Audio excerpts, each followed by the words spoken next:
है चैप्टर का नाम? Debt instrument. क्या डेट का मतलब जानते हो? क्या होता है डेट, बताओ? लोन, उधार, बोरो करना, ये सब है ना। चलो, तो डेट इंस्ट्रूमेंट लिखा है, उधार लेना।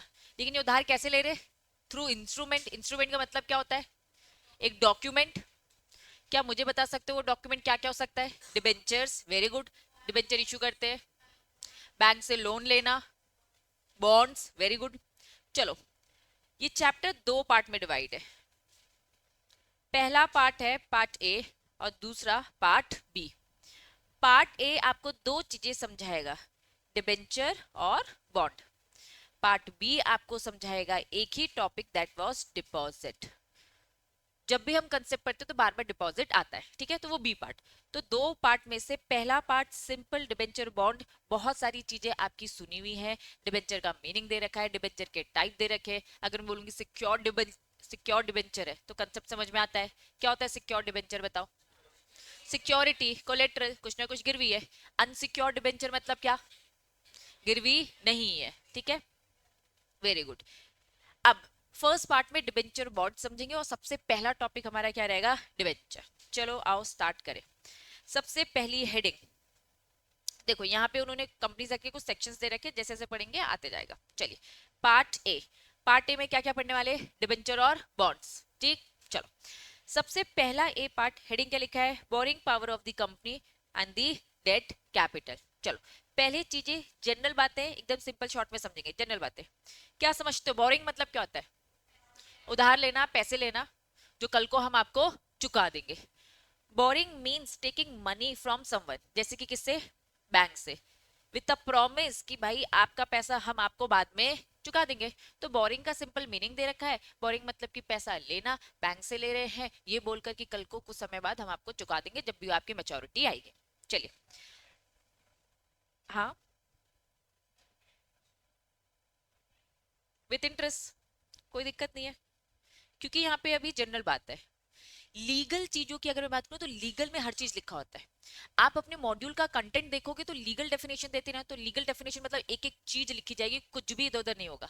लेकिन जब नॉर्मल मीनिंग समझाते तो वो जनरल बातें कर रहे होते, कुछ नहीं भी लिखा है तो उनका ये है कि भैया लीगल में जब पढ़ोगे तो सारी चीजें ऑटोमेटिकली कवर हो जाएगी। तो सिंपल जनरल मीनिंग, बोरिंग मतलब लेना, ठीक है। People and company borrow when they don't have enough money. क्यों लेती है कंपनी, क्यों लोग लोन लेते, बताओ जरा, रीजन क्या है? नीड होती है, पैसा उनके पास अभी नहीं है। बिजनेस के लिए जो पैसा लिया जाता है, बैंक से लेने वाला लोन, ठीक है, टर्म लोन, शॉर्ट ड्यूरेशन के लिए लिया जाने वाला, working capital loan. Working capital loan क्या होता है? कंपनी की वर्किंग को चलाने के लिए, वर्किंग ऑपरेशन को चलाने के लिए जो हमने लोन ले रखा है। डिबेंचर एक तरीका होता है। पब्लिक डिपॉजिट होता है जो हम कहाँ पढ़ेंगे? बी पार्ट में पढ़ेंगे। एक और पॉइंट लिखा है, ECB full form, external commercial borrowing. India में लिया तो नॉर्मल हमने बोला लोन लिया, इंडिया के बाहर लिया तो एक्सटर्नल कमर्शियल बोरिंग। इंडिया में इक्विटी इशू किया, इंडिया के बाहर किया तो ADR GDR, American depository receipt, then global depository receipt. Term बस थोड़े से चेंज हो जाते हैं जब आप इंटरनेशनल जाते हो। तो नॉर्मली बैंक अगर बाहर का है तो इसे हम क्या बोलेंगे? External commercial boring. तो ये सारे तरीके हैं बिजनेस में, जो भी आप बोरिंग करते हो इन तरीकों से करते हैं। अभी जनरल बात है, लोग बोरो इसीलिए करते हैं एक्स्ट्रा मनी क्योंकि उनके पास इनफ प्रॉफिट नहीं है। तो अभी हमने बोरिंग का जनरल बात पढ़ी। हाँ, आपकी इच्छा है, पैसे रखा हुआ है, पैसे बचाना चाहते हो, उसे यूज नहीं करना चाहते। लेकिन नीड, नीड क्या है? जरूरत होगी तो ही। आपने उसको किसी और पर्पस के लिए रखा है ना, मतलब जरूरत तो है ना। पैसा है तब भी लोन क्यों लेते हो? टैक्स में हेल्प होती है, लेकिन क्या मेन रीजन यही है? भाई ये पैसा, लिक्विडिटी, कॉन्फिडेंस भी तो कम हो जाता है। 1 करोड़ रखा है, लेकिन घर खरीदूंगी तो लोन में ही खरीदूंगी। 1 करोड़ एक बार में, लिक्विडिटी जीरो, कल को कुछ भी इमरजेंसी होगी, हेल्थ इश्यूज हो जाएंगे, गया ना कैश। क्या अपनी तबियत खराब के लिए लोन मिलने वाला है क्या तुमको? नहीं। लोग नीड में ही लेते हैं, पैसा रखा है तब भी नीड है। क्यों नीड है? क्योंकि वो किसी और पर्पस के लिए है, ठीक है। तो अभी जनरल जनरल स्टेटमेंट, चलिए स्टार्ट करें। अब लोन क्या होता है?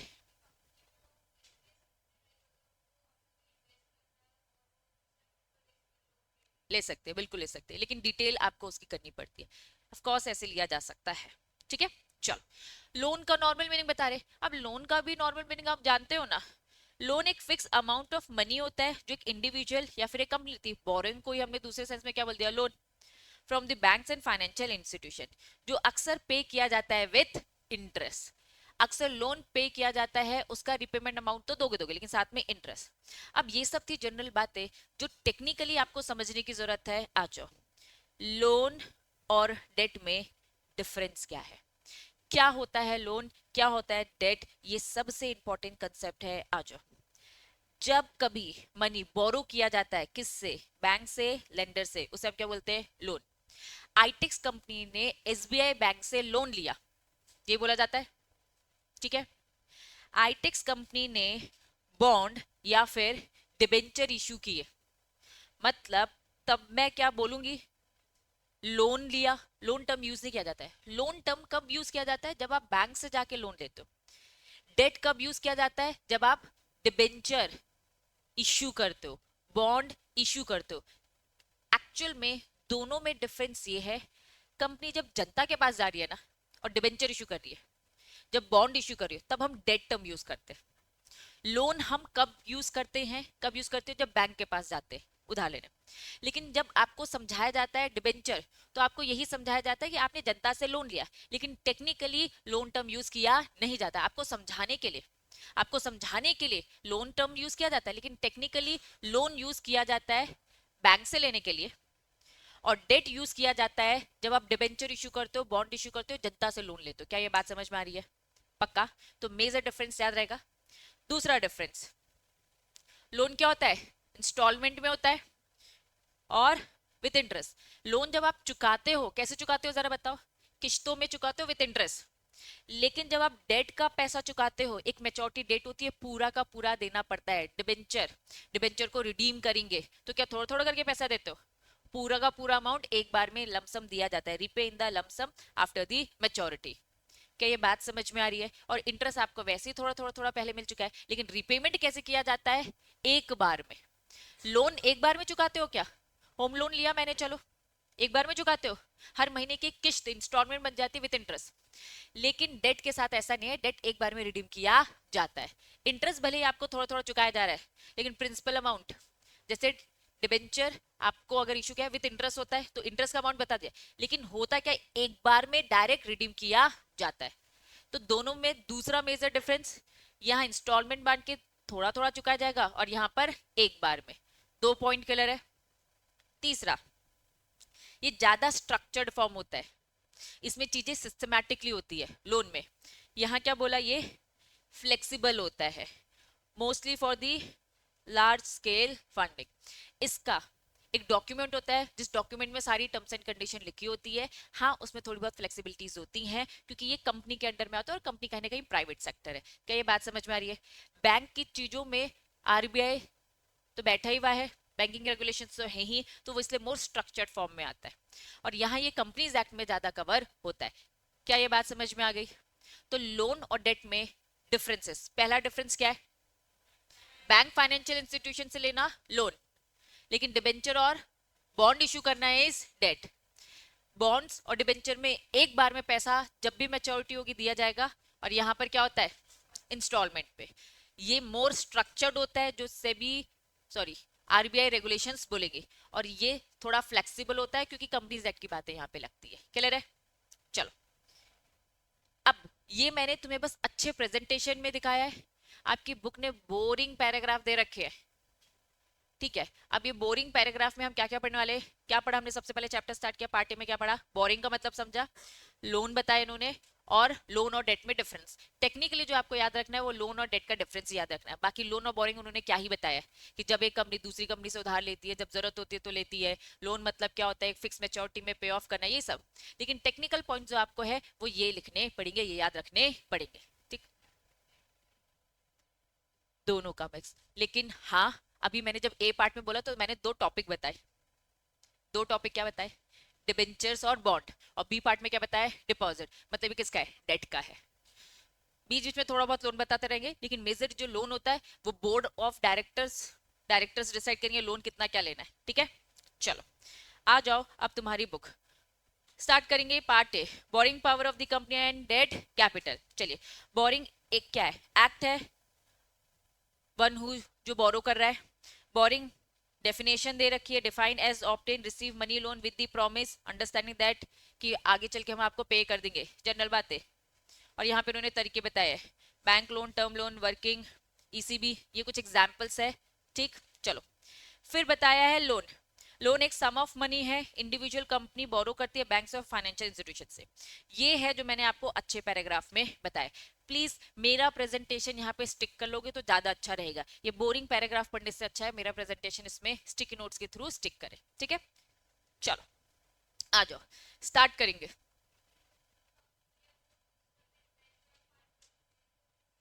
इन्वेस्टमेंट मतलब क्या होता है बेटा, पैसा लगाना। रिलायंस कंपनी ने आईटेक्स में पैसा लगाया, तो वही मैं कह रही हूँ, मोड क्या है। रिलायंस कंपनी इक्विटी खरीद रही है, मुझे पैसे की जरूरत है, रिलायंस कंपनी ने इक्विटी खरीदा। या फिर रिलायंस कंपनी ने क्या खरीदा, आईटेक्स के डिबेंचर खरीदा। तो सो मैनी मोड्स ना, वो रिलायंस कंपनी की मर्जी और हमारी मर्जी, हमें क्या लेना है, हमें क्या इशू करना है, हमें इक्विटी इशू करना है, हम इक्विटी करेंगे, मतलब चुकाने की जरूरत नहीं है। मुझे डिबेंचर इशू करना है तो रिलायंस कंपनी डिबेंचर ही लेगी ना, जो मैं इशू करूंगी डेट हो गया डिबेंचर। ठीक है, चलो अब हेडिंग क्या लिखा है, power and restrictions of the board. Section क्या है 179, दूसरा सेक्शन क्या है 180। ठीक, अब यहां पर किसकी बात हो रही है, यहां पर बोरिंग की, लोन की। हम इस पूरे चैप्टर में ज्यादा पोर्शन क्या पढ़ने वाले हैं, डेट, लेकिन थोड़ा थोड़ा लोन तो आएगा, थोड़ा थोड़ा आएगा। सेक्शन 179 और सेक्शन 180। अभी सबसे पहले हेडिंग, यहाँ पे आपको एक बॉक्स दिख रहा है, यहाँ उन्होंने नाम दे रखा है। सेक्शन 179 बताता है बोर्ड ऑफ डायरेक्टर की पावर्स। सेक्शन 180 बताता है जो बोर्ड ऑफ डायरेक्टर को पावर दे रखी ना, उसमें क्या क्या रिस्ट्रिक्शन है। वापस दो सेक्शन जो उन्होंने ऊपर बताए, 179 बताता है बोर्ड ऑफ डायरेक्टर की पावर और 180 बताता है बोर्ड ऑफ डायरेक्टर की जो पावर है उसमें क्या क्या रिस्ट्रिक्शंस है। ठीक है, पहले अच्छे प्रेजेंटेशन में फिर मॉड्यूल का रीड करेंगे। चलिए, सबसे पहली बात, हेडिंग बताओ क्या लिखा है, borrowing authorisation. Borrowing authorisation concept को थोड़ा समझेंगे। क्या तुम्हें ultra vires, doctrine of ultra vires याद है?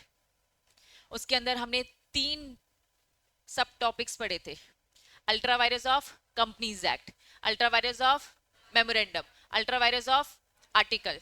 अंकुर तबियत ठीक है बेटा? पक्का? बुला लूं क्या यहाँ पर तुझे? मुंडी नीचे ठीक से बैठ जा। ठीक है, कितने ही है, कितने हैं? 3। चलो, किसे किसे रेटिफाई किया जा सकता है?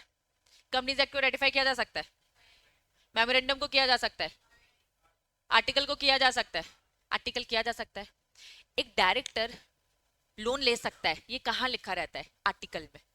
ठीक है, मेमोरेंडम में पावर होनी चाहिए। कुछ थोड़ा बहुत याद आ रहा हो धुंधला, फर्स्ट चैप्टर में हमने पढ़ा था कि मेमोरेंडम में एक होता है डायरेक्ट, एक होता है इनडायरेक्ट। इम्प्लाइड पावर याद आ रहा है? इम्प्लाइड पावर मतलब इन्होंने कहा इम्प्लाइड पावर नहीं मिलने वाली, कुछ चीजें जो आपको मेमोरेंडम में लिखी हुई होनी चाहिए। ठीक है, चलो, मेमोरेंडम में अगर लिखा है कि कंपनी बोरिंग कर सकती है तो कंपनी बोरिंग करेगी, डन। चलो, कंपनी के आर्टिकल में लिखा है, कंपनी के आर्टिकल में लिखा है कि बोर्ड ऑफ डायरेक्टर कितना लोन ले सकते हैं, फॉर एग्जाम्पल कितना लोन ले सकते हैं, 50,000। लेकिन शेयरहोल्डर की परमिशन होगी तो कितना ले सकते हैं, 70,000। मतलब शेयरहोल्डर से पूछो, अभी जैसे बायबैक वाला कंसेप्ट पढ़ा था, तो बायबैक में 10% बोर्ड ऑफ डायरेक्टर, और थोड़ा ऊपर जाना है 25% तक के लिए तो स्पेशल रेजोल्यूशन। अभी मैं एक एग्जांपल लेके चल रही हूँ, 50,000 का लोन लेना है तो बोर्ड ऑफ डायरेक्टर को पूछने की जरूरत नहीं है।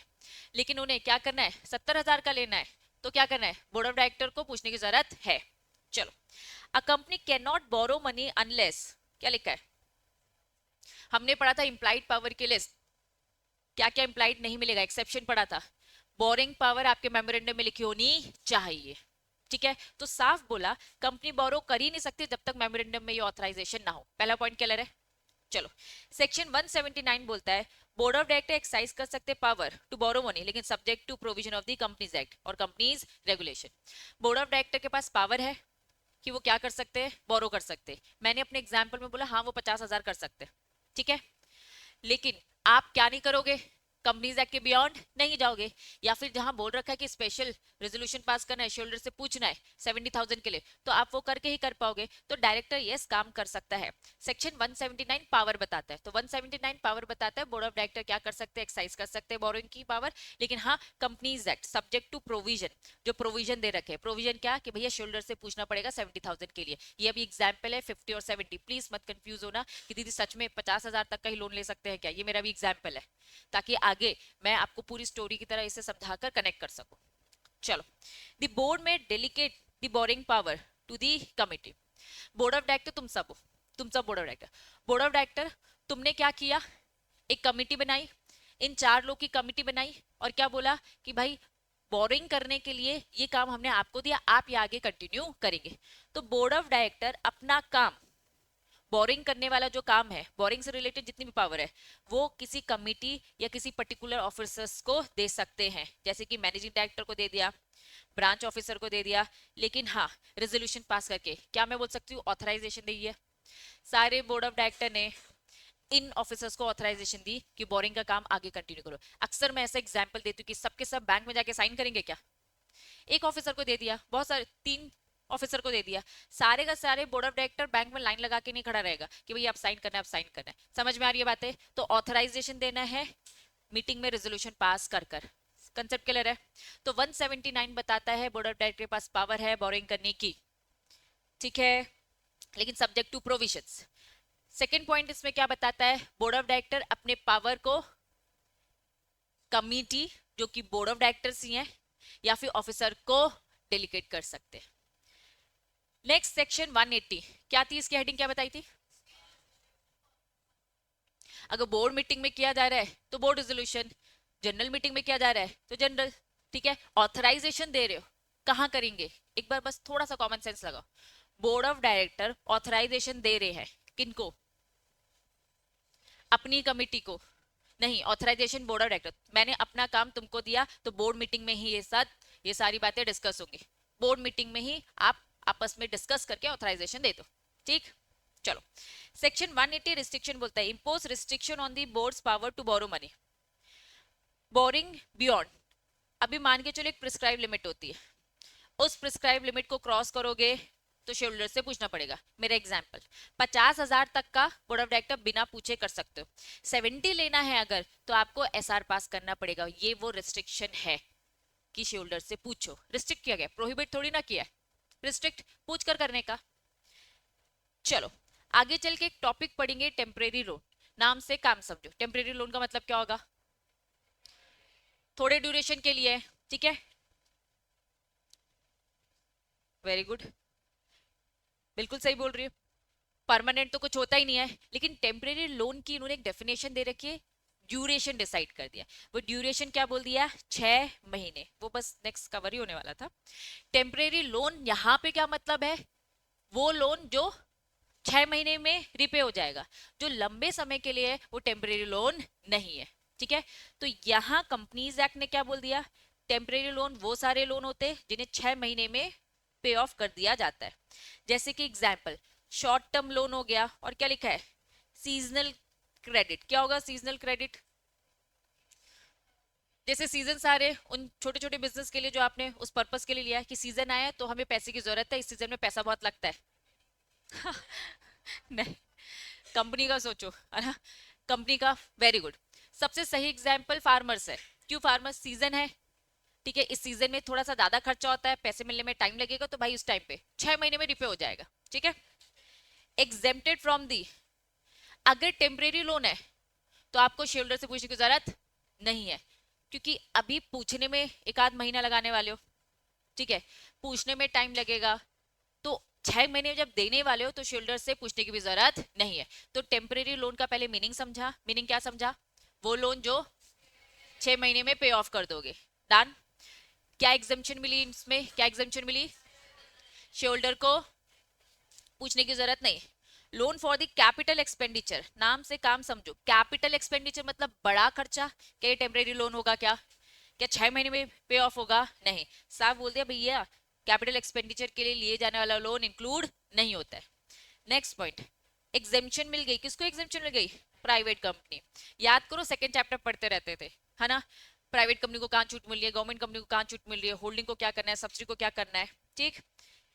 5 जून 2015 प्राइवेट कंपनी को बोलती है भैया exempt from the provision of the section 180, मतलब 180 का सेक्शन क्या बोला था, रिस्ट्रिक्शन हटा दी, क्या रिस्ट्रिक्शन थी, बोरो करने के लिए एसआर पास करो, meaning they do not need to special resolution for the borrowing. तो कंसेप्ट वापस से पूरा समझेंगे। सेक्शन 179 बोलता है बोर्ड ऑफ डायरेक्टर लोन ले सकते हो, कोई दिक्कत नहीं।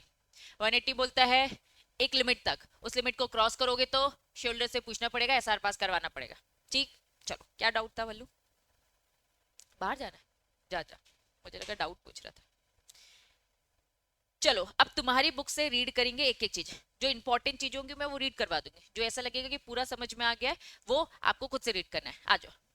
बोरिंग मतलब क्या, एक एक्सटर्नल सोर्स तरीके से आप पैसा इकट्ठा कर रहे हो कंपनी में, तभी कर पाओगे जब मेमोरेंडम में लिखा होगा, ऑथराइजेशन होगी। पहला पॉइंट क्लियर है। चलो सेक्शन कौन सा, 179।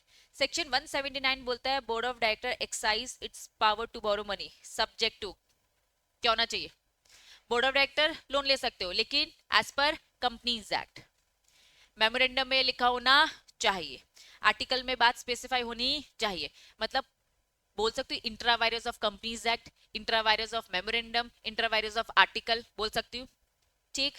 चलिए, इन एनी रेगुलेशन नॉट, क्या लिखा है, इनकंसिस्टेंट, कुछ भी इनकंसिस्टेंट नहीं होना चाहिए, मतलब कंसिस्टेंट होना चाहिए, ठीक है। By passing resolution at the meeting, meeting किसकी, बोर्ड ऑफ डायरेक्टर, आपस में 50,000 के लोन के लिए आपको शेयर होल्डर से नहीं पूछना, बोर्ड ऑफ डायरेक्टर से तो पूछना होगा ना, तो बोर्ड मीटिंग में ही 50,000 तक का काम चल जाएगा, सेक्शन 179 ने बोला, एग्जाम्पल है 50,000। लेकिन 70 तक के लिए आपको सेक्शन 180 क्या बोलता है, स्पेशल रेजोल्यूशन। चलिए, सेक्शन 179 का सबसेक्शन 3 बोलता है कि हाँ आप अपने काम को डेलीकेट कर सकते हो, बोर्ड ऑफ डायरेक्टर किसको डेलीकेट कर सकते हो, कमिटीज को कर सकते हो या एनी अदर प्रिंसिपल ऑफिसर को कर सकते हो, और in case branch office of the company में जो भी प्रिंसिपल ऑफिसर है उसको कर सकते हो। क्या ये बात समझ में आई, ये बॉक्स पहले ही समझा दिया था, हेडिंग दे रखी है, ठीक है। सेक्शन 180, सेक्शन 180 का सबसेक्शन 1 बोलता है बोर्ड ऑफ डायरेक्टर ओनली, अगर एक लिमिट क्रॉस करनी है तो शेल्डर से पूछना पड़ेगा, to borrow money, money already borrowed by the company will exceed, वो लिमिट क्या है, एक्सीड करना चाहते हो आपकी कंपनी का जो भी पेड अप शेयर कैपिटल है प्लस फ्री रिजर्व है प्लस सिक्योरिटी प्रीमियम है, उसका एग्रीगेट, किन तीन चीजों का एग्रीगेट लिया बताओ, paid up share capital, free reserve और सिक्योरिटी प्रीमियम, ठीक है। इनका एग्रीगेट मतलब क्या, इकट्ठा कर लिया, ठीक है। एग्रीगेट, अगर आप इस लिमिट को क्रॉस करते हो, मतलब इतना ही कर रहे हो इसके अंदर हो, तो board of director board meeting में रेजोल्यूशन पास करके कर सकते हैं, लेकिन इस लिमिट को क्रॉस कर रहे हो तो अब आती है शेयर होल्डर, शेयर होल्डर से पूछना पड़ेगा। यहां तक कंसेप्ट क्लियर है। यहां से एकदम डिफरेंट कंसेप्ट बताया, याद करो भी मैंने तुम्हें टेम्परेरी लोन बताया, टेम्परेरी लोन वो होता है जो 6 महीने के अंदर पे ऑफ हो जाएगा, obtain from the companies banker, company temporary loan ले सकती है अपने बैंक से in the ordinary course of business, ठीक है। चलो ये इसी का continue, unless they have received the prior section of the company special resolution, समझना जो मैंने ब्रैकेट बनाया है उस ब्रैकेट में टेम्परेरी लोन की बात हो रही है। इन्होंने कहा अगर लिमिट क्रॉस करोगे, वापस अगर लिमिट क्रॉस करोगे तो एसआर पास करना पड़ेगा, अगर लिमिट क्रॉस करोगे तो एसआर पास करना पड़ेगा, बीच में उन्होंने बोल दिया apart from temporary loan, concept पहले क्लियर कर चुकी हूँ, टेम्परेरी लोन के लिए आपको पूछने की जरूरत नहीं है क्योंकि 6 महीने में खत्म हो जाते हैं, ठीक है। लेकिन अगर कैपिटल एक्सपेंडिचर है तो टेम्परेरी लोन में कवर नहीं होता। लैंग्वेज क्लियर है क्या, यहाँ पे उन्होंने नीचे बताया है, एक्सप्लेन किया है, टेम्परेरी लोन में मतलब डिमांडेड जब भी सामने वाला डिमांड करेगा या फिर 6 महीने, ठीक है। कंसेप्ट क्लियर है, पहले बताओ ये बीच में एक पैराग्राफ है, प्रोवाइडेड दैट बैंकिंग कंपनी, मुझे बताओ बैंकिंग कंपनी का कोर काम क्या है, पैसे का ही लेना देना, भाई बैंकिंग कंपनी तुम्हारा तो पैसे लेने का देना है, ऑर्डिनरी कोर्स ऑफ बिजनेस है, नॉट डीम्ड बोरिंग मनी, हम मानेंगे नहीं आप बोरो करो, ये आपका तो मेन बिजनेस है, तो इसमें हर छोटी छोटी चीजों के लिए आपको एसआर पास करवाना पड़ेगा, तो हो गया तुम्हारा काम। अगर तुम्हारा ऑर्डिनरी कोर्स ऑफ बिजनेस ही पैसे का लेना देना है तो आपको ये सारी बातें करने की जरूरत नहीं है, एसआर वैसार पास करने की जरूरत नहीं है। डन। नीचे एग्जेम्पशन, एक नोटिफिकेशन आया था एमसीए का 5 जून 2015 में, क्या बोला, प्राइवेट कंपनी को साफ बोल दिया तुम पे सेक्शन 180 नहीं लगेगा, इसका मतलब एसआर पास करने की जरूरत नहीं है। बताओ, जो भी शॉर्ट में समझाया था रीड कर लिया एक बार मॉड्यूल से, कंसेप्ट क्लियर है। पहले स्टार्टिंग में जनरल बातें पढ़ी और उसमें सबसे टेक्निकल जो याद रखना है लोन और डेट में डिफरेंस। फिर हमने यहाँ पे पढ़ा सेक्शन 179 और 80। क्या 179 और 180 में डिफरेंस समझ में आया? 179 बोलता है board of director board meeting में रेजोल्यूशन पास करके फॉर एग्जांपल 50 तक का ले सकते हो, उसके ऊपर जाने का एसआर पास करने का, लेकिन टेम्परेरी रोल के लिए एसआर भी पास करने की जरूरत नहीं है। और बैंकिंग कंपनी तुम्हारा ऑर्डिनरी कोर्स ऑफ बिजनेस है तो तुम्हें भी जरूरत नहीं है। डन। हेडिंग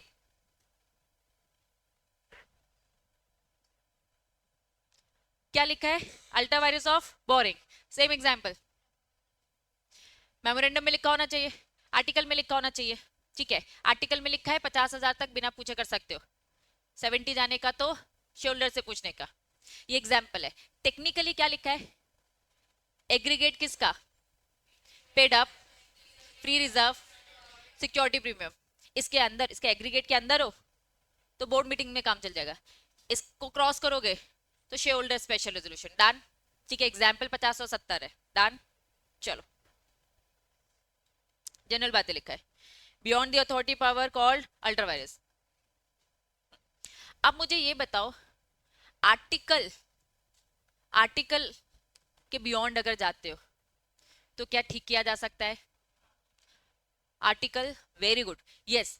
आर्टिकल में अगर कुछ लिखा है आप उसके बियॉन्ड जाते हो तो ठीक किया जा सकता है, लेकिन कंडीशन क्या है? Inter virus of memorandum, inter virus of companies act, तभी कर पाओगे, अदरवाइज नहीं। उसी डॉक्ट्रिन को समझा रहे हैं। आओ, a company authorise to do only within the scope and power, जो आपके मेमोरेंडम में लिखा है। Anything beyond the object authorise by the memorandum, कुछ भी आप उसके बियॉन्ड जाते हो तो वो अल्ट्रा वायरस एक्ट है। चैप्टर 1 याद आ जाना चाहिए तुम्हें। अब अगर कुछ भी अल्ट्रा वायरस बोरिंग कर ली है, हमने वहां पढ़ा था कि अगर किसी ने भी अल्ट्रा वायरस एक्टिविटी करी है तो उसके क्या क्या इफेक्ट होते थे। थोड़े बहुत जितने इफेक्ट याद आ रहे, मत देखो इसे, जो थोड़े बहुत इफेक्ट याद आ रहे बताओ क्या क्या होता था? क्या हो जाता था? Void, void ab initio. ठीक है, वो कॉन्ट्रैक्ट स्टार्टिंग से गलत। और क्या होता था? और क्या होता था? स्टे लगा सकते थे, वेरी गुड। इंजंक्शन लगा सकते थे। और क्या डायरेक्ट पर्सनली लाइबल हो जाता था? हो जाता था। फ्रॉड के केस में हो जाता था। वेरी गुड, वही सारी चीजें हैं। आओ, अगर किसी ने अल्ट्रा वायरस बोरिंग कर लिया है, अगर किसी ने अल्ट्रा वायरस बोरिंग कर लिया तो पहली बात तो ये इंटर वायरस कर लो। इंटर वायरस होना चाहिए, इंटर वायरस होगा तो हम रेक्टिफाई कर लेंगे। अल्ट्रा वायरस अगर बोरिंग है, वॉइड एब इनिशियो मतलब स्टार्टिंग से गलत। चलो, neither company can sue nor the suit for such act, ना कंपनी किसी पे केस करेगी ना कोई और कंपनी में केस करेगी, क्योंकि ये तो कॉन्ट्रैक्ट, बोरिंग का कॉन्ट्रैक्ट, मेरा और बैंक का जो कॉन्ट्रैक्ट है वो एकदम गलत है, स्टार्टिंग से ही गलत है। कुछ थोड़ा बहुत धुंधला सा याद आ रहा है? अगर कंपनी ने लोन लिया, अपने नाम पे लोन लिया, ठीक है, अब चेक किसको करना था? कुछ आता है? Constructive notice, indoor management. ये कंस्ट्रक्टिव नोटिस किसको फेवर करता है? इंडोर मैनेजमेंट किसको करता है? आउटसाइडर को। आउटसाइडर को पढ़कर आना था। अगर आउटसाइडर नहीं पढ़ के आ रहा तो तुम्हारी गलती, या फिर उसने पढ़ा आपका इंटरनल मैनेजमेंट है तो इंडोर मैनेजमेंट। ठीक है, तो वही सारी डॉक्ट्रिन की बात हो रही है कि भाई पढ़कर आने का, पढ़कर आओगे तो लॉ आपका साथ देगा। इंटरनली कुछ गड़बड़ करी तो हाँ, लॉ आपका साथ देगा, क्योंकि इंटरनल चीजों पर आप देख सकते नहीं है। तो चलो, पहला वॉइड एब इनिशियो क्लिक हो रहा है, एक लैंडमार्क केस भी दिख रहा है उसमें, दिख रहा है? ठीक है, चलो, लास्ट वाला पॉइंट, पहला और लास्ट वाला पॉइंट क्या बोल रहा है? डायरेक्टर पर्सनली लाइबल हो जाएगा। In case ultra vires boring, lender में एबल टू सू डायरेक्टर।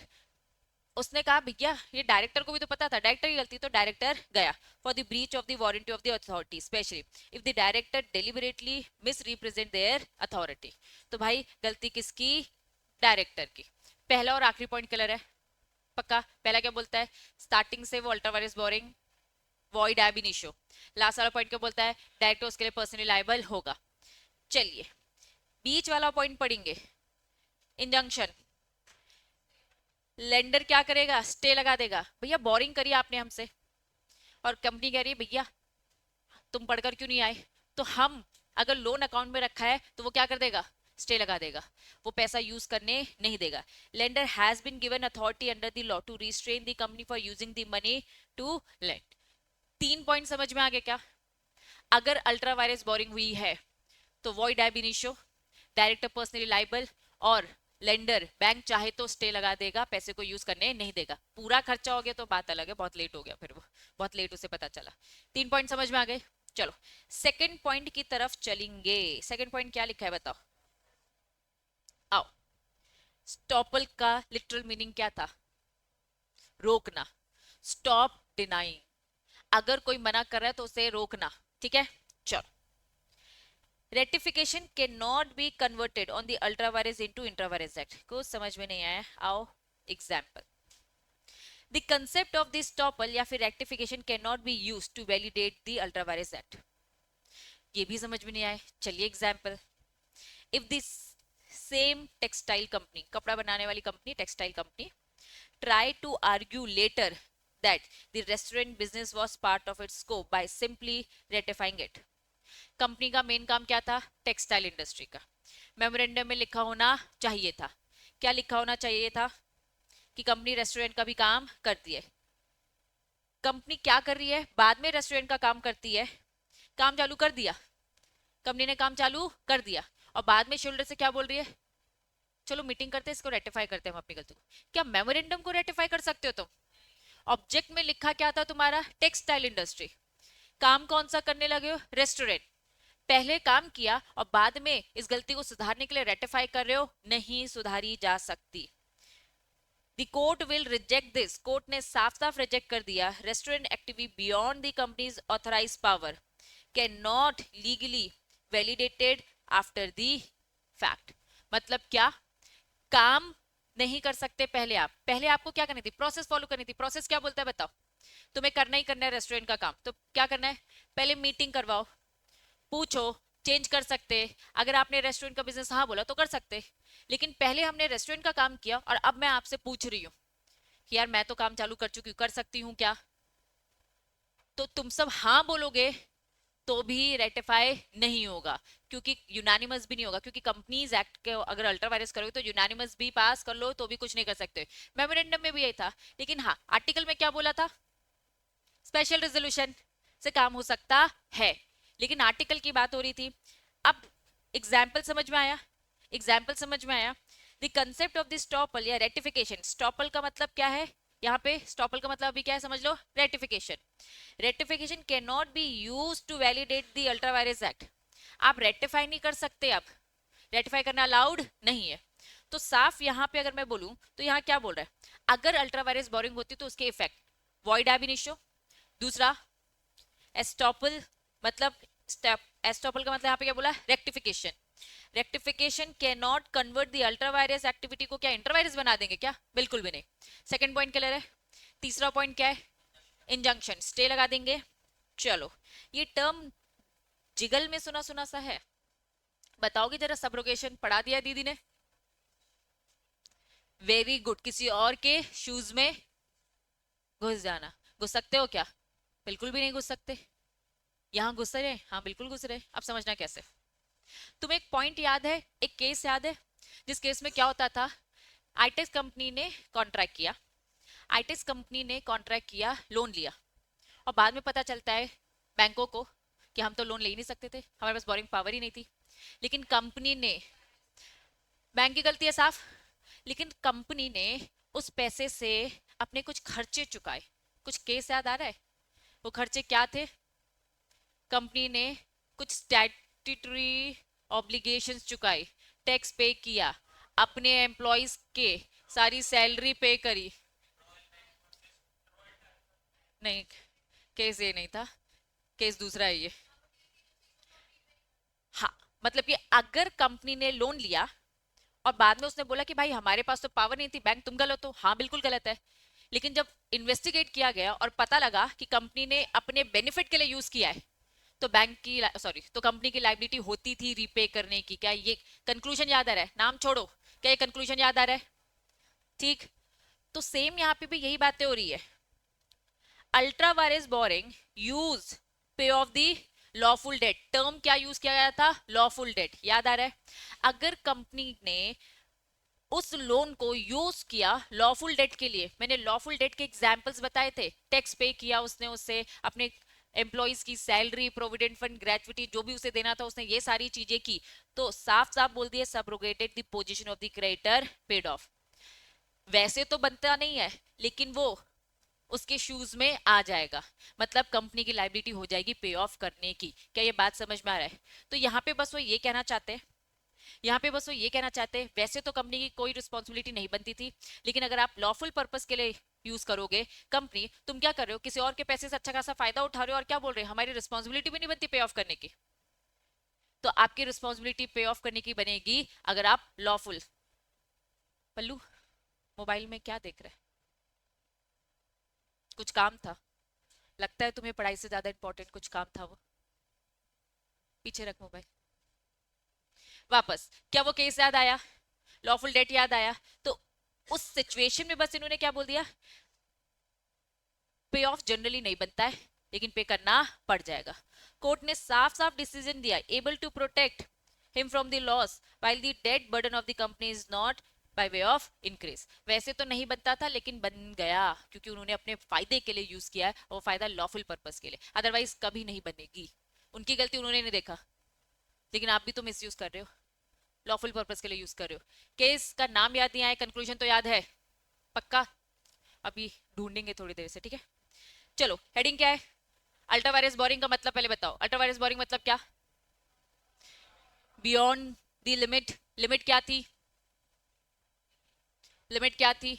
मेरे एग्जाम्पल में 50, 70 करने के लिए ऐसा, लेकिन क्या 70 के भी ऊपर जा सकते? नहीं। कंपनीज एक्ट के बियॉन्ड जाओगे तो क्या ही हो जाएगा, कंपनीज एक्ट के बियॉन्ड चले गए, अगर कंपनीज एक्ट के बियॉन्ड चले गए तो क्या कॉन्सिक्वेंसेस है? पहला, वॉइड एब इनिशियो। दूसरा, मतलब रेक्टिफिकेशन से भी सुधारा नहीं जाएगा, अल्ट्रा वायरस को आप इंट्रा वायरस नहीं कर सकते।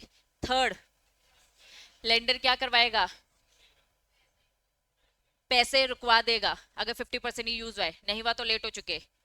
फोर्थ पॉइंट क्या बोलता है, सबरोगेशन। जनरली बैंक की गलती नहीं देखा, लेकिन बैंक की गलती नहीं है, कंपनी की हो जाएगी अगर उन्होंने लॉफुल पर्पस के लिए यूज किया है तो। आखिरी वाला पॉइंट क्या बोलता है,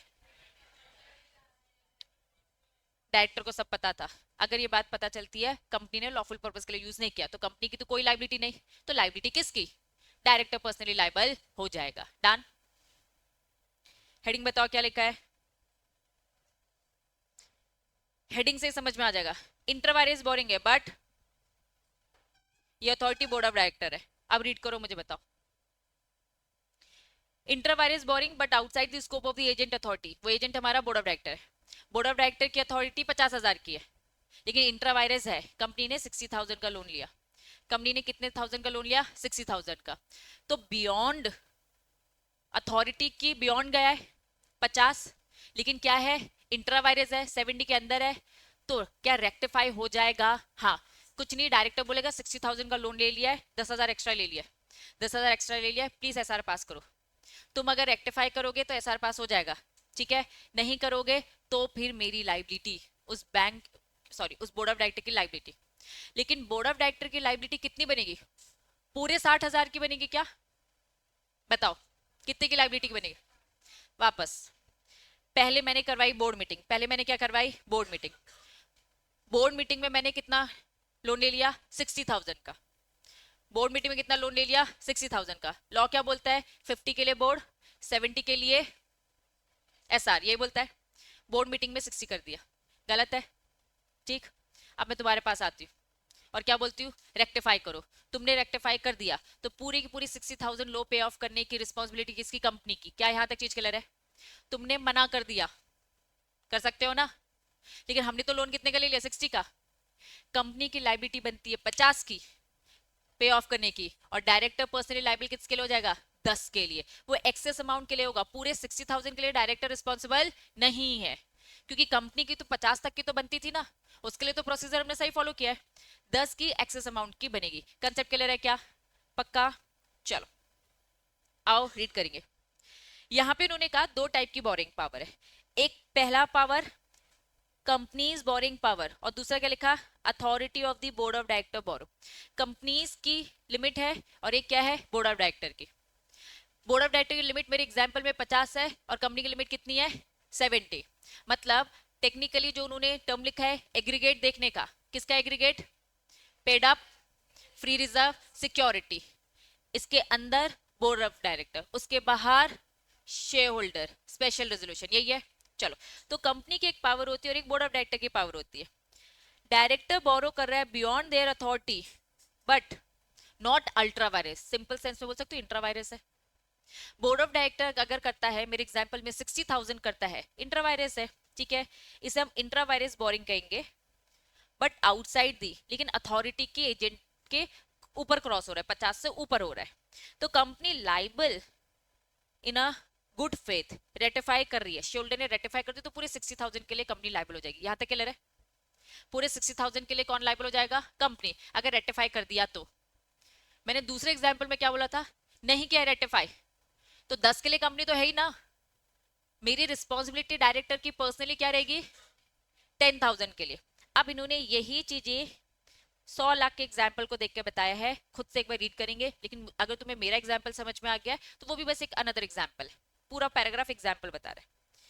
नीचे आओ, इन्होंने वास्ता दिया, किसका वास्ता दिया, डॉक्ट्रिन ऑफ इंडोर मैनेजमेंट, किसको प्रोटेक्ट करता है, आउटसाइडर को। अब यहाँ पे वो केस तुम्हें याद आना चाहिए, रॉयल ब्रिटिश बैंक और टर्नक्विट। मैंने बताया था इसको टर्नक्विट के भी नाम से सिंगल जाना चाहता है। क्या हुआ था, क्या इसकी केस याद है, केस स्टडी याद है, क्या हुआ था बताओ।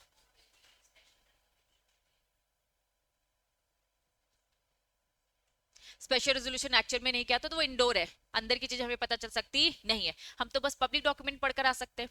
तो यही सारी चीजें उन्होंने यहाँ पर बताई। अब सीधा यहाँ पे कुछ केसेस दिख रहे हैं, केसेस काउंट करो, कितने केसेस है, कितने केसेस है, चलो।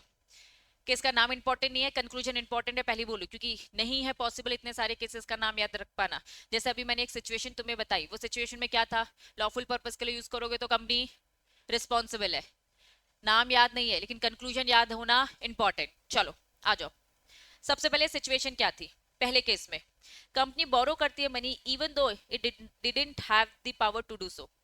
कंपनी ने अगर पावर, सॉरी, कंपनी ने बोरो किया जबकि पावर नहीं थी, तो बोरिंग वॉज कंप्लीटली इनवैलिड और lender can not get the money back from the company. ऐसा ही होगा, कंपनी के पास ऑथराइजेशन नहीं थी, कंपनी के मेमोरेंडम आर्टिकल में लिखा होना चाहिए, नहीं लिखा है, याद करो अभी बताया था मैंने, बैंक पढ़कर नहीं आया, मेमोरेंडम।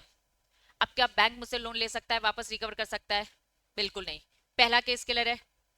दूसरा केस, डायरेक्टर ने लोन लिया जबकि डायरेक्टर के पास पावर नहीं थी, डायरेक्टर क्या हो जाएगा, पहला वाला पॉइंट बोलता है कंपनी लायबल नहीं है, बैंक तो पैसे रिकवर कर ही नहीं सकता कंपनी से। और सेकंड वाला केस क्या बोलता है, हाँ रिकवरी कर सकता है लेकिन किससे, डायरेक्टर से, डायरेक्टर पर्सनली लायबल हो जाएगा, मिसलीड दी लेंडर। पहले और दूसरे में डिफरेंस समझ में आया, पहले में बोलता है कंपनी का पब्लिक डॉक्यूमेंट पढ़ के आना था, कंपनी से आप पैसे नहीं ले सकते हो, सेकंड में बोल रहा है ले सकते हो तो किससे ले सकते हो, डायरेक्टर से पर्सनली, क्योंकि उसने मिसलीड दिया लेंडर को। पहले दो केस क्लियर है। तीसरा केस, कंपनी की एक लिमिट है but borrow more than allowed, लेकिन वो अलाउड भी कितना होना चाहिए, intra vires of companies act. आ जाओ, only the extra amount above limit was invalid, the rest was okay। कौन सा एग्जाम्पल, 60,000 लिया, 50,000 के लिए कंपनी होगी, डायरेक्टर पर्सनली लाइबल होगा 10,000 के लिए, तो यहाँ पे वो यही तो कह रहा है, एक्स्ट्रा अमाउंट जो होगा वो इनवैलिड है, बाकी तो सही है, और जो वो इनवैलिड है डायरेक्टर उसके लिए पर्सनली होगा। स्टार्टिंग के 3 केस समझ में आ रहे, पहला केस कंपनी के पास ऑथराइजेशन नहीं थी, लोन ले लिया, बैंक पैसे रिकवर नहीं करेगा। दूसरा, डायरेक्टर पर्सनली लायबल हो जाएगा। तीसरा, एक्स्ट्रा अमाउंट के लिए बस लायबल रहेगा। तीनों केसेस का कंक्लूजन समझ में आया, जितनी कंपनी की पावर है उतना तो कंपनी की रिस्पॉन्सिबिलिटी बनेगी, बाकी एक्सेस अमाउंट इनवैलिड होगा और एक्सेस अमाउंट के लिए वो पर्सनली लायबल होगा। 3 केसेस समझ में आ गए। चौथा, director took extra loan but shareholder agree to it. Director ने 65,000 लिया, एग्जाम्पल समझना, डायरेक्टर ने 65,000 लिया, ठीक है, और शेयर होल्डर से नहीं पूछा, बताओ क्या होगा? बोर्ड मीटिंग में 65,000 सैंक्शन करवा दिया, ठीक है। अब मुझे बताओ, अगर वो चाहता है रेक्टिफिकेशन करवाना, तो स्पेशल रेजोल्यूशन पास कर कर वो 65 सही हो सकता है कि नहीं? हो सकता है। If all the share approve the loan, तो लोन क्या हो जाएगा? वैलिड। लेकिन हमारी कंडीशन क्या है? इंट्रा वायरस होना चाहिए। मतलब कि अगर मैंने 100, अभी मैं कह रही हूँ कि भाई 65 का किया तो ठीक है, क्योंकि मैक्सिमम लिमिट कितनी हमारी 70 होती है। 90,000 का मैंने सैंक्शन करवा दिया, क्या आप रेटिफाई भी करोगे तो क्या ठीक हो जाएगा? नहीं, आप बियॉन्ड जा रहे हो भाई, शोल्डर के भी ऊपर जा रहे हो, जा सकते हो क्या? 4 केसेस 4 कंक्लूजन। पहला, कंपनी लाइबल नहीं होगी। दूसरा, डायरेक्टर पर्सनली लाइबल होगा। तीसरा, ओनली एक्सेस अमाउंट के लिए लाइबल होगा। चौथा, सारे शेयर होल्डर चाहे तो रेक्टिफाई आसानी से कर सकते हैं, लेकिन प्लीज ध्यान रखना इंटरवायरस होना चाहिए। ये तो फिर भी मैं कहूंगी सेम ही है, ठीक है। कंपनी टू का लोन विदाउट अप्रूवल, कंपनी ने क्या किया? लोन लिया बिना अप्रूवल के, but the money was use in the companies work. वापस बिना परमिशन के लिया, बिना परमिशन के लिया, और किस पर्पस के लिए यूज किया? अपने खुद के फायदे के लिए। अब मुझे बताओ, कंपनी अगर अपने खुद के फायदे के लिए यूज करती है तो क्या होता है? कंपनी लाइबल है कि डायरेक्टर पर्सनली लाइबल है? कंपनी लाइबल होगी ना। अभी पढ़ा ना, लॉफुल पर्पस के लिए यूज कर रहे हो। Loan is valid if company help, if money help the company, company has to repay. खुद के फायदे के लिए अगर यूज करोगे तो होगा ना, लॉफुल पर्पस होना चाहिए। समझ में आ रहा है? एफ, मैनेजिंग डायरेक्टर बोरो करता है और मिसयूज करता है मनी को। वापस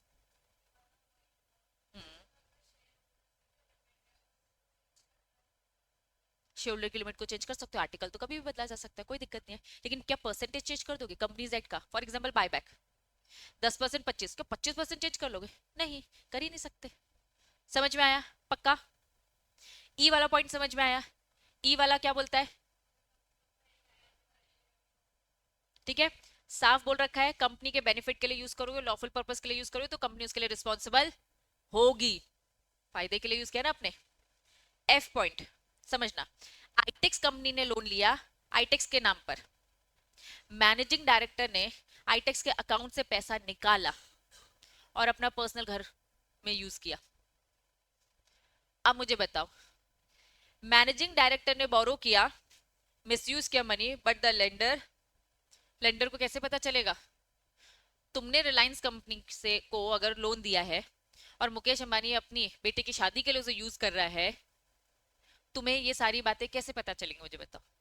तुम तो ये अज्यूम कर रहे हो कि रिलायंस कंपनी को हमने लोन दिया, रिलायंस कंपनी उसका यूज कर रही है।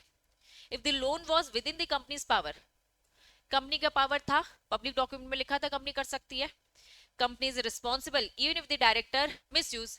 अब तुम इसे पर्सनल पर्पस के लिए यूज करो तब भी कंपनी रिस्पॉन्सिबल होगी, क्योंकि पब्लिक डॉक्यूमेंट में तो लिखा। इंटरनल मैनेजमेंट हमें क्या पता, इंडोर मैनेजमेंट हमें क्या पता, तो आउटसाइडर को प्रोटेक्शन मिलेगा। कंसेप्ट क्लियर है? A person borrow money without authority, director के पास ऑथराइजेशन नहीं थी, उसने बोरो किया, and the money was not used for the company. क्या बोल रखा है? Person borrow money without authority, authority नहीं थी, और यूज क्या किया? कंपनी के लिए नहीं। Company is not liable because, एक तो कंपनी के पास पावर भी नहीं थी, ऊपर से कंपनी ने यूज भी नहीं किया। पावर जब नहीं थी और कंपनी के लिए यूज किया गया, कंपनी लाइबल हो गई थी, याद करो। यहाँ पावर भी नहीं थी, यूज भी नहीं किया, तो कंपनी कहां से लाइबल होगी? समझ में आ रही है बातें? लास्ट केस इंपॉर्टेंट, मैनेजर ने अपने नाम पे लोन लिया। Manager took a loan in his name but said it's for the company। समझना, मैनेजर ने अपने नाम पे, मैंने अपने नाम पे लोन लिया और किसके फायदे के लिए यूज किया? कंपनी के फायदे के लिए यूज किया। अब क्या कंपनी लाइबल है? कंपनी लाइबल नहीं होगी। समझना, अब ई वाला पॉइंट एक बार पढ़ो, पहले ई वाला केस पढ़ो क्या बोलता है, और फिर एच वाला पॉइंट पढ़े और इसमें डिफरेंस समझेंगे। पहले ई वाला पढ़ लो अच्छे से। ई वाले पॉइंट में क्या था? कंपनी के नाम से लोन लिया। ई वाला पॉइंट क्या बोलता है? कंपनी के नाम से लोन लिया लेकिन पावर नहीं थी। कंपनी के नाम पे लोन लिया, पावर नहीं थी, और कंपनी ने लॉफुल बेनिफिट के लिए अपने लिए यूज किया, कंपनी लायबल होगी कि नहीं होगी? हो जाएगी। लास्ट वाले केस में कंपनी के नाम पे लोन नहीं लिया, नाम किसका है? मैनेजर का। यूज किसने किया? कंपनी ने। दोनों में मेजर डिफरेंस ये है, ई में लोन लिया है कंपनी के नाम पर और एच में लोन लिया है मैनेजर के पर्सनल नेम पर। बेनिफिट किसने उठाए हैं? कंपनी ने। बेनिफिट किसने उठाए? कंपनी ने। लेकिन मेजर डिफरेंस क्या है? इसमें कंपनी ने लिया, इसमें मैनेजर ने लिया। यूज किसने किया? दोनों केस में कंपनी, लेकिन इसके लिए कंपनी लायबल और इसके लिए कंपनी लायबल नहीं है। बस कंपनी उस लोन का पैसा यूज करे सफिशिएंट नहीं है, दो कंडीशन फुलफिल होनी चाहिए। पहली कंडीशन, कंपनी के नाम पे लोन लिया होना चाहिए और कंपनी ने अपने बेनिफिट के लिए यूज किया। अग्री, मैनेजर्स के लिए पर्सनली लायबल होगा, क्योंकि यहां पर कंपनी की लायबिलिटी कैसे बनती है? बैंक ने कंपनी का मेमोरेंडम देखा होगा, जब मैंने अपने पर्सनल नाम पे लोन लिया है, तो कंपनी इसके लिए कैसे रिस्पॉन्सिबल हो सकती है? वापस वापस वापस समझना। एच वाला केस समझा रही हूँ, एच वाला केस। एच वाले केस में क्या हुआ है समझना। लोन आईटेक्स के मैनेजर ने लिया, मैं हूँ मैनेजर, मेरे नाम पे लिया। बीइंग अ बैंक, बैंक की क्या रिस्पॉन्सिबिलिटी है? मुझे चेक करना कि कंपनी को चेक करना? मुझे चेक करेंगे ना, मेरे एसेट गिरवी रखेंगे ना, सब कुछ मैं आऊंगी ना, कंपनी अलग है मैं अलग हूँ, यस और नो? मेरे नाम पे अगर लोन लिया है और इसका यूज, लोन का पैसा मैंने कहा यूज किया? कंपनी के लिए, तो लाइबल कंपनी है कि मैनेजर खुद? लोन किसके नाम पर है? मैनेजर के नाम पे। तुम किसी भी पर्पस के लिए यूज करो, अपने पर्सनल के लिए करो, अपने कंपनी के लिए करो, फंसे तुम। मैं अपने धंधे के लिए यूज कर रही हूँ ना कुल मिलाकर, तो अगर मैं धंधे के लिए कर रही हूँ, रिस्पॉन्सिबिलिटी मेरी, क्योंकि बैंक मुझे चेक करेगा, मेरी कंपनी को चेक नहीं करेगा। अब जब ई वाले पॉइंट में कंपनी के नाम पे लोन है, सब कुछ कंपनी, और कंपनी अपने फायदे के लिए यूज करी है, लेकिन पावर नहीं थी, लेकिन पावर नहीं थी, लेकिन क्योंकि उन्होंने अपने पर्पस के लिए यूज किया, इसमें दो कंडीशन है, कंपनी के नाम पर और अपना कंपनी का बेनिफिट। इसमें कितनी कंडीशन फुलफिल हो रही है? एक, नाम किसी और का और बेनिफिट इसका, तो इन्होंने यहाँ पे ये बोल रखा है नॉट बी इनफ, बेनिफिट ही बस लेना इनफ नहीं है, लोन कंपनी के नाम पर भी होना जरूरी है। ये वाला केस आपकी बुक से रीड करा रही हूं, आ जाओ। Where the managing agent of the LN company, which was liquidation P, the manager borrow a sum of money from the J in his own name. In one letter, J is indicate that loan was for the requirement of this. बाद में जाके बोलता है भैया मैंने company के लिए loan लिया था। अगर कंपनी के लिए लिया तो कंपनी के नाम पे लेना था, कंपनी की अपनी एक सेपरेट आइडेंटिटी है, वो हर चीज अपने नाम पर करती है। याद करो हमने एक इंश्योरेंस का केस पढ़ा था, एक बंदे ने अपने नाम का इंश्योरेंस करा दिया था, और जब कंपनी की पूरी लकड़ियां जल गई थी, तो इंश्योरेंस कंपनी में एप्लीकेशन मारा था, इंश्योरेंस कंपनी ने रिजेक्ट कर दिया था इंश्योरेंस का अमाउंट देने से। क्यों? अपने पर्सनल नेम पे दिया, कंपनी के नाम पे लेना था। तो यहाँ पे लोन किसके नाम पर गया? मैनेजर। यूज कोई भी करे, मैनेजर तुम ही रिस्पॉन्सिबल हो। ई वाले केस में क्या था? ई वाले केस में क्या था? कंपनी के नाम पे लोन और कंपनी ने यूज किया, भले मेमोरेंडम में नहीं लिखा है, लेकिन क्योंकि लॉफुल पर्पस के लिए आप यूज करो, इसलिए आप फंसोगे। लास्ट वाले केस में गलती बस क्या होगी? मैनेजर के नाम पे था, इसीलिए कंपनी लाइबल नहीं है। एफ वाला फिर से, ई और एच समझ में आ गया? पहले बताओ, सारे केसेस आ गए? चलो लाइन वाइज करेंगे और एफ को डिटेल कर दूंगी। पहला क्या बोलता है? कंपनी लाइबल नहीं है, पढ़कर आना था। दूसरा, तो डायरेक्टर पर्सनली लाइबल हो जाएगा। तीसरा, कितने अमाउंट के लिए? Only for excess amount. D वाला क्या बोल रहा है? सब लोग मिलकर चाहे तो रेटिफाई कर सकते, लेकिन इंट्रा वायरस होगा तो ही रेटिफिकेशन होगा। डी तक कोई दिक्कत नहीं है। ई और एच साथ में पढ़ेंगे। ई बोलता है कंपनी के नाम पे लोन लिया, लेकिन कंपनी के पास पावर नहीं थी, लेकिन देखा गया, क्या देखा गया? अभी सब्रोगेशन ही तो पढ़ा था। क्या देखा गया? आपने अपने लॉफुल पर्पस के लिए यूज किया, अपने बेनिफिट के लिए यूज किया, इस कारण से कंपनी तुम्हारी रिस्पॉन्सिबिलिटी बनी गई। जनरल रूल नहीं बनती है, क्योंकि सामने वाले की लापरवाही। एक्सेप्शनल केस में बन जाती है। क्यों बन जाती है? क्योंकि आपने लॉफुल पर्पस के लिए यूज किया। क्या ई पॉइंट क्लियर है? एच वाला पॉइंट, नाम मैनेजर का, और वो बोलता है नहीं मैंने तो कंपनी के फायदे के लिए यूज किया, लेकिन क्योंकि नाम मैनेजर का है कंपनी का नहीं है, इसलिए कंपनी लाइबल नहीं है। ई और एच डिफरेंस क्लियर है? आओ, एफ क्या बोलता है? एफ बोलता है if loan was within the company's power, company responsible even if the director misuse। Loan company के नाम पर, पावर भी थी, मैनेजर ने खुद अपने पर्सनल पर्पस के लिए यूज किया, बैंक को कैसे पता चलेगा? हम तो इंडोर मैनेजमेंट मान के चल रहे तुम्हारा। अब बैंक से कौन पैसा निकाल रहा है, कहाँ दे रहा है, ये सब क्या बैंक नजर रख सकता है क्या? नहीं। तो मैनेजर अगर अपने पर्सनल पर्पस के लिए यूज करेगा, ये पता लगाया नहीं जा सकता। कंपनी, आपकी गलती। आपको पहले बैंक का पूरा पैसा पे ऑफ करना पड़ेगा और तुम उस पर्सनल मैनेजर से केस लड़ते रहो। नहीं, क्यों नहीं होगा? कंपनी कंपनी के नाम पे लोन लिया, कंपनी के पास पावर थी, यस और नो? अगर कंपनी के नाम पे लोन लिया और कंपनी के पास पावर थी, समझना, तो कंपनी तुम्हें सही जगह यूज करना है। पैसे निकालने की बारी आती है, अकाउंट भी किसका? कंपनी का। अब रॉकी सर जाके उस पैसे को उड़ा देते हैं अपने पर्सनल पर्पस के लिए, तो कंपनी, तुम बैंक को पैसा दोगी, तुम मैनेजिंग डायरेक्टर को निकालो, तुम उसका रेम्यूनरेशन काटो, तुम सब कुछ करो। बैंक के लिए रिस्पॉन्सिबल कौन है, मुझे ये बताओ? कंपनी। बैंक की रिस्पॉन्सिबिलिटी किसकी होती है भाई? कंपनी की। अब वो तुम्हारा इंटरनल है, तुम खुद देखते रहो, लेकिन अभी बैंक को तो आप पे ऑफ करोगे, क्योंकि ये इंडोर मैनेजमेंट है। डायरेक्टर पर्सनली लाइबल नहीं होगा। अभी कंपनी। अब कंपनी डायरेक्टर से पैसा रिकवर करेगी दूसरे एंड पर, जेल में चक्की पिसवाएगी, वट जो भी सिचुएशन है। समझ में आया? एफ वाला पॉइंट। जी क्या बोलता है? जी क्या बोलता है? अथॉरिटी थी ही नहीं, और कंपनी ने अपने फायदे के लिए भी पैसा यूज नहीं किया। अथॉरिटी नहीं, अपने फायदे के लिए पैसा यूज नहीं किया, गलती बैंक वाले की। बैंक के नाम पे लोन आया, बैंक को चेक करना चाहिए था, चेक किया नहीं किया। अब लोन का अमाउंट किसी डायरेक्टर ने, नालायक ने, अपने पर्सनल पर्पस के लिए यूज किया, तो कंपनी की लाइबिलिटी नहीं है, किसकी बनती है? डायरेक्टर की पर्सनली बनती है। सारे केसेस घुमा फिरा कर वही है, बस केसेस के नाम अलग अलग है, केस स्टडी पूरी सेम है। अब बताओ, कंसेप्ट एकदम क्लियर है? केसेस बहुत इंपॉर्टेंट है, याद रखना। अब एकदम जनरल बात है बच्चों, मैं पूछूंगी, पढ़ाऊंगी नहीं। टाइप्स ऑफ बोरिंग बताओ। लॉन्ग टर्म बोरिंग क्या होती है? लंबे ड्यूरेशन के लिए, कितना? 5 years और मोर।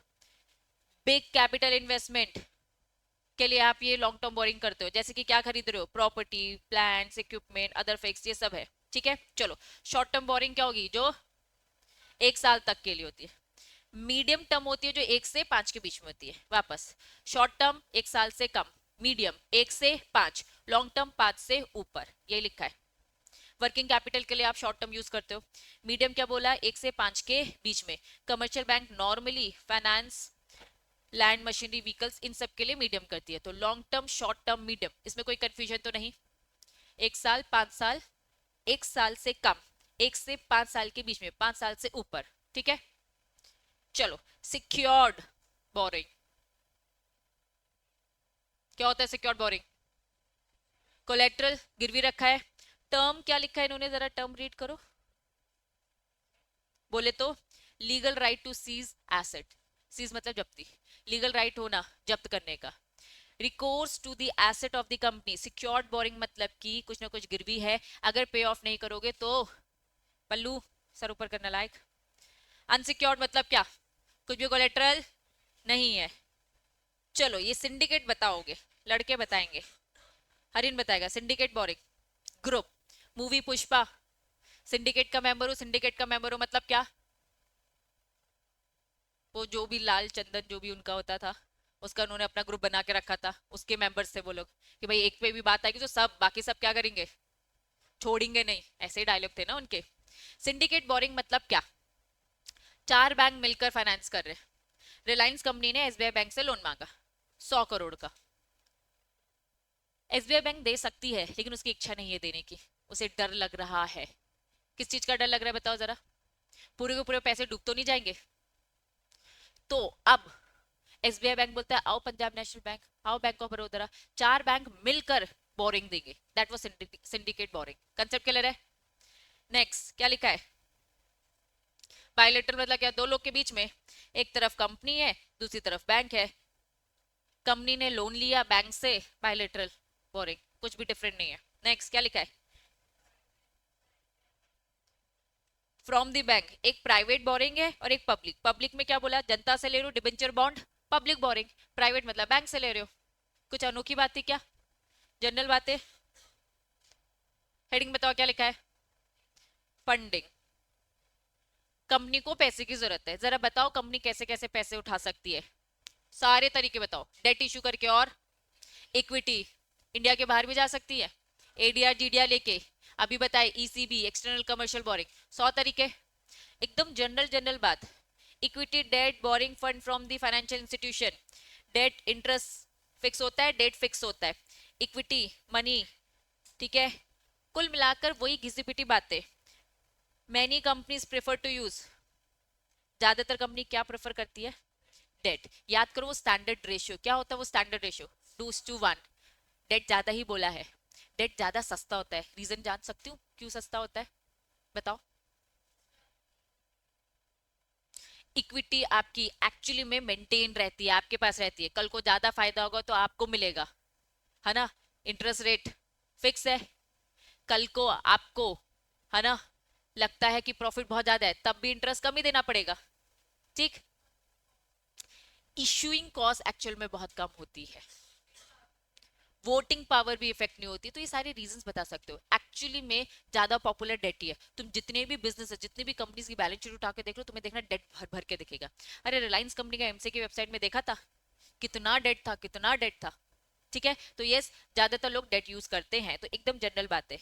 अब तुम्हें ये डिबेंचर का मीनिंग और बॉन्ड का मीनिंग बताएंगे, क्या होता है जरा जान सकते हो डिबेंचर, बताओ। एक एक्नॉलेजमेंट होता है कि कंपनी ने उधार लिया है, प्रॉमिस करता है कि भैया हम आपको रिटर्न कर देंगे। तो ये एकदम फटाफट पढ़ने वाला है, ज्यादा दिमाग नहीं लगाना है। चलो, डिबेंचर मतलब क्या, एक रिटर्न इंस्ट्रूमेंट जो क्या कह रहा है, acknowledging a debt, contract of repayment principal after period interval या at the option of the company, साथ में इंटरेस्ट भी दिया जाता है फिक्स रेट का। जनरल बातें। डेफिनेशन, किसकी डेफिनेशन बताओ। कन्वर्टेबल डेट इंस्ट्रूमेंट जो इक्विटी में कन्वर्ट हो जाएगा। कन्वर्टेबल सिक्योरिटीज, डेट मतलब डिबेंचर बॉन्ड, सिक्योरिटी मतलब बहुत सारी चीजें, तो कन्वर्ट बहुत सारी सिक्योरिटीज इक्विटी में होंगी। स्पेसिफाइड सिक्योरिटी याद रखना है, स्पेसिफाइड सिक्योरिटी मतलब इक्विटी और कन्वर्टेबल। स्पेसिफाइड सिक्योरिटी कहीं भी लिखा होगा आपके दिमाग में क्लिक होगा क्या, इक्विटी एंड सारे कन्वर्टेबल इंस्ट्रूमेंट, क्योंकि कन्वर्टेबल भी आगे चल के क्या होंगे, इक्विटी। नेक्स्ट क्या लिखा है, नॉन कन्वर्टेबल, बताओ आप लोग, जो इक्विटी में कन्वर्ट नहीं होंगे। डेट सिक्योरिटीज, डिबेंचर बॉन्ड्स पूरी की पूरी list. Non convertible security same, secure debt securities, ठीक है, जो रिकोर्स हो जाएगी, सिक्योर्ड है, डिबेंचर। अब डिबेंचर का ही मीनिंग है जो मैं तुम्हें बताऊंगी, लेकिन डिबेंचर का मीनिंग जान चुके हो, मीनिंग जानते हो, डेफिनेशन।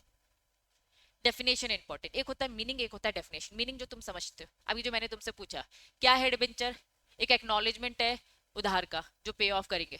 डेफिनेशन, डिबेंचर में क्या क्या आता है, डिबेंचर में आता है डिबेंचर स्टॉक्स, डिबेंचर स्टॉक समझ में आता है, बंच ऑफ डिबेंचर। और क्या आता है डिबेंचर की डेफिनेशन में, डिबेंचर स्टॉक आता है, और क्या आता है, बॉन्ड आता है, समझ में आए। और एनी अदर इंस्ट्रूमेंट जो क्या बोल रहा है, कोई भी इंस्ट्रूमेंट जिसमें क्या लिखा है,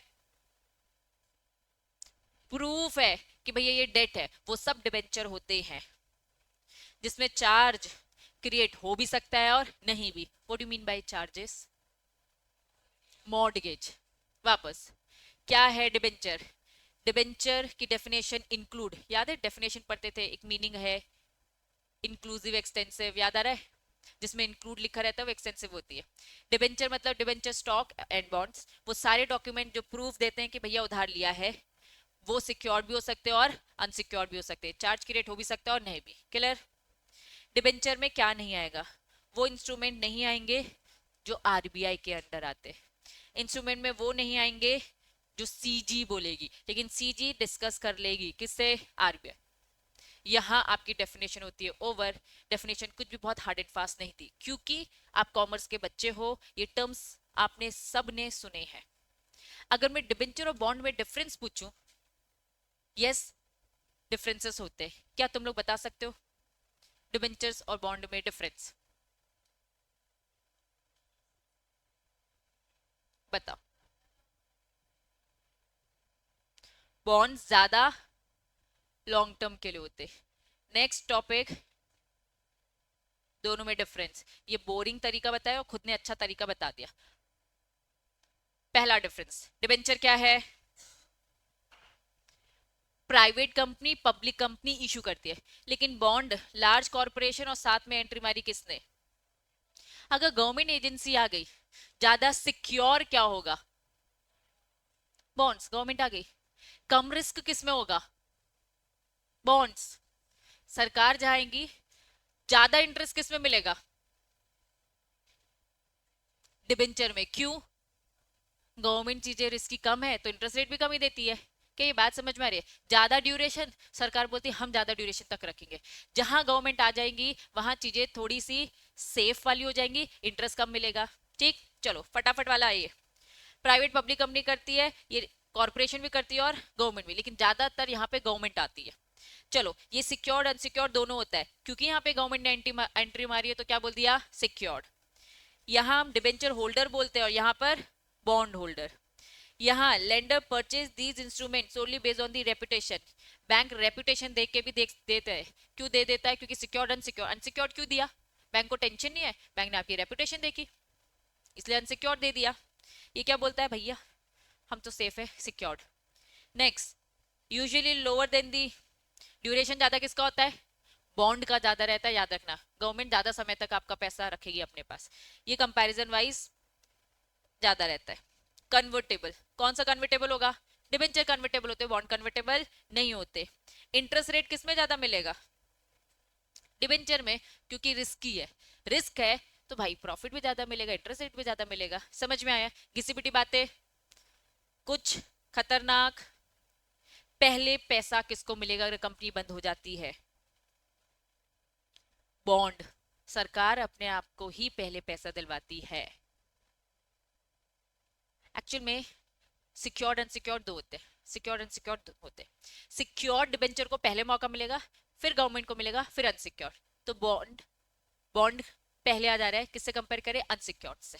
ठीक है, लेकिन सिक्योर्ड से कंपेयर करेंगे तो सिक्योर्ड पहले आता है। वापस पहले क्या आता है? सिक्योर्ड डिबेंचर, फिर क्या आता है? गवर्नमेंट का बॉन्ड, क्योंकि ये भी सिक्योर्ड है, दोनों सिक्योर्ड साथ में आ गए। अब आता है अनसिक्योर्ड, तो इन्होंने इस वाले से कंपेयर कर रखा है। कंसेप्ट क्लियर है? लास्ट पॉइंट क्या लिखा है?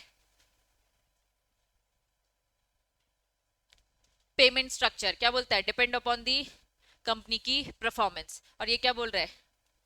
सरकार तो बोलती है हम तो देके रहेंगे, हम कितने ही लॉस में क्यों ना हो।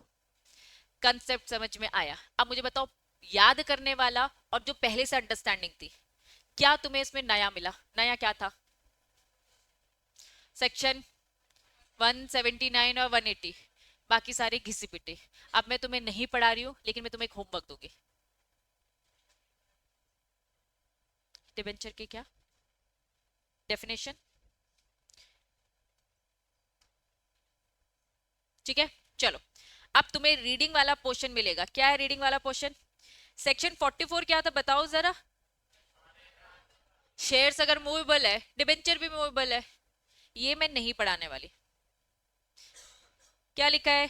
Convertible, partially convertible, fully, optionally convertible, secured unsecured, अभी तो बताया। पढ़ाऊंगी तो सो नहीं जाओगे, है ना? रिडीमेबल इरिडीमेबल, ये सब पढ़कर आओगे, बोलो हाँ। यहां तक ये सुना है क्या? लास्ट वाला ब्लैंक चेक क्या होता है? ब्लैंक चेक नाम खुद से लिखने का, जिसके पास है वही मालिक है। आज ही सुबह शायद तुमने पूछा था, है ना? ठीक है। बेरे डिबेंचर मतलब कि इसमें नाम नहीं लिखा, जिसके पास है वही उसका मालिक। चोरी हो गया तो चोर उसका मालिक। ये ब्लैंक चेक की तरह है, बहुत रिस्की। क्या इस टाइप का भी डिबेंचर होता है? हाँ, एक डिबेंचर जिसमें नाम नहीं लिखा है, जिसके हाथ में है वही उसका मालिक, जिसको बहुत डर है नाम लिख ले और जाके रजिस्टर करवा ले कंपनी के पास। ठीक है, एक बार पढ़ना सारी की सारी चीजें। तो ये पूरा का पूरा रीडिंग में जाएगा, जस्ट बिकॉज बहुत रिपीटेटिव है। यहाँ पे आपकी सभा होती है समाप्त।